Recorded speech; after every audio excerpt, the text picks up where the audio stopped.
9 денари минута. Гледав како се отчукува и не можев да го исклучам. И така беше 20 на минути. Невиден стрес и нервоза. Ова е искуството на скопјанец со тротинетите за изнајмување на Бин-Бин. Кога завршив со возењето сакав да се одјавам, ама апликацијата не ми дозволи. Ми викаше дека немам доволно пари. Се обидов да го дополнам кредитот од 3 различни картички, но не прифаќаше ниту една.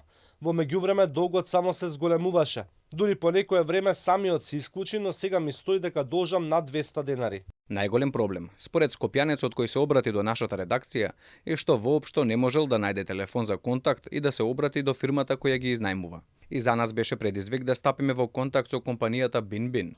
Телефонски број или електронска пошта нема ниту на тротинетот, ниту пак на апликацијата. За помош, на неа има само категорија со најчесто поставувани прашања, преку кој е тешко изводливо да се надминат дел од проблемите. Ако побарате контакт информации на интернет пак, ќе наидете на форуми каде и други корисници бараат начин да искомуницираат со компанијата, бидејќи се соочиле со слични проблеми. Дел од корисниците често ги отстрануваат овие картечки од тротинетите, на кои се наоѓа телефонскиот број на кој може да се јавите, доколку се соочите со технички или софтверски проблем со овие возила.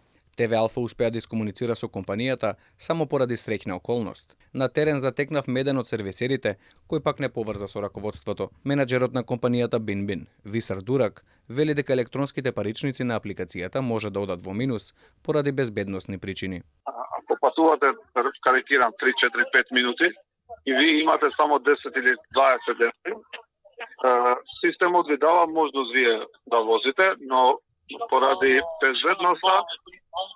безбедноста не ви дава да ве исклучи како што го возите, пошто може да настрадат. И заради тоа, он кога стигнува на одредено место и сака да го одјави, системот не може да го препознае, пошто има долг. Тој додава дека може да се случи некој корисник да не може да го исклучи тротинетот поради слаба интернет конекција, празна батерија на телефонот и други разни фактори.